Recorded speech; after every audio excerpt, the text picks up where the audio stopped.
متقی څه ته ویلی کېږي؟ متقی دې ته ویلی کېږي المتقی من یتقی نفسه عما نهى الله. متقی هغه کس دی چې الله تعالی انسان د څه نه منې کړی دی، څه ګناهونو نه یې منې کړی دی چې د هغې نه ځان وساتي، دی ته متقی ویلی کېږي. وقایه چې دا اصل کې د ګتې ته ویلی کېږي. د قرآن مجید ته اوس دا ګته لګېدلې ده، دواړو طرف ته دې ته وقایه ویلی کېږي. دا هم د دې قرآن مجید د دې دننه پاڼو حفاظت کې دې ته وقایه ویلی کېږي. حدیث کې راځي ودا ما یریبک الی ما یریبک. نبی کریم صلی الله علیه و آله وسلم ارشاد فرمایلو وی هغه شیزونه پرېږدئ چې کم شیزونه تاسو په شک کې واچئ او هغه شیزونه اختیار کړئ چې کم هم شک کې نه اچئ، نو دا د تقوا یو درجه ده.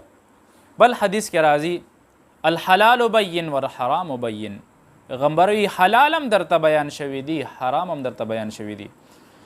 خو چې کم سړی په شبهاتو کې پریوتو، په یو شیز کې شک شو چې یاره دا شیز حلال دی که حرام دی او شریعت هم د هغې حکم نه نازل کړی، وی د دې نه ځان وساته. نو دا د تقوا غلویه درجه ده. لکه حضرت عمر رضی الله تعالی عنه له یو ځل عطر راځي، نو کور والا ورته وی راکه دا عطر به زه په خلکو باندې تقسیم کم، ټولو له به ورکم برابر برابر، زه تې ځان لسه نه اخلم خو هغې له به ورکم. خو هغې کې د تقوا دومره لوی معیار دی چې حضرت عمر رضی الله تعالی عنه ورته وی نوی تا ته اجازت نشته که بل څوک یې تقسیمي ابه تقسیم کي، او ورته یې زه ترې نه اخلم، وی ما ته هم پته ده چې نه هلې وی چې کله ته د عطر تقسیمې بل له ورکې نو پتا باندې به دې خوشبویي لګي، نو دا هم ستا دې نه فایده اخیستل دي، نو وی دا هم تا دپاره جایز نه ده. نو دومره حده پورې احتیاط کوي. یو ځل ابوبکر صدیق رضی الله تعالی عنه حالانکې د زمانې خلیفو په هغه وخت کې کور والی خواهش ظاهروي، وی یاره وی ډېر وخت کېږي مونږ چېرته څه خواږه نه دي خوړلي.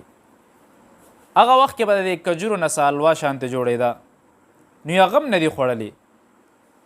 نو ابوبکر صدیق رضی الله تعالی عنه ورته وی یاره وی ما سره خو همدا چې کمې پیسې راځي د بیت المال نه، بس همدغه پیسې دي لږي صف پاتې کېږي خو راته نه، همدغه پیسې را سره دي، د دې نه فایده اخیستی شو واخله دې.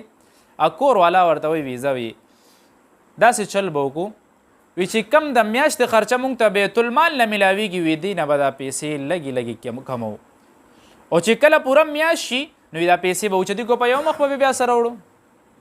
چې کله میاشت پوره کېږي کور والی دا خواږه پاخه که.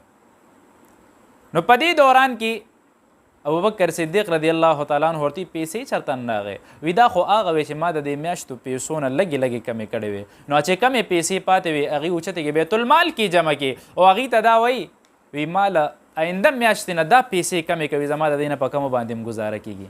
دا هغه تقوا معیار دی، دا هغه پرهیزګاري ده. یو ځل عمر صاحب ناست دی لیکئ کوي، په دې دوران کې حضرت علي صاحب وله راځي او ځان ته ډیوه لګولې ده. حضرت علي صاحب ورسره کېناستو، ورته اے علي وی ذاتي کار له راغلی او که نه چېرته څه مسلې دپاره راغلی؟ او ورته نه وی زه ذاتي کار له راغلی یم، ډیوه یې بنده کړه. او ورته وی اے عمر وی خلک چې چا کره لاړ شي نو د هغې په میلمستیا کې ډیوه لګي رڼا کوي او تا ماته تیاره که. ورته وی زه ته چې کومه خبره کوو هغه ذاتي خبره کوو، او وی مونږ ته ضرورت نشته چې د بیت المال د پیسو ډیوې نه مونږ فایده ذاتي خبرو دپاره والو. دغه تقوا ده. په دې باندې الله تعالی د دې خلکو درجات لوی کړي دي، لوی درجات یې وله ورکړي دي. یوسف علیه السلام ته ګورې نه څنګه د خپل خواهش اتباع ختمه کا، خواهش پرستی ختمه کا چې د ګناه موقع ورته میلاویږي. حضرت یوسف علیه السلام د زلیخې نه ځان ساتي. دغه د تقوا لوی مقام دی.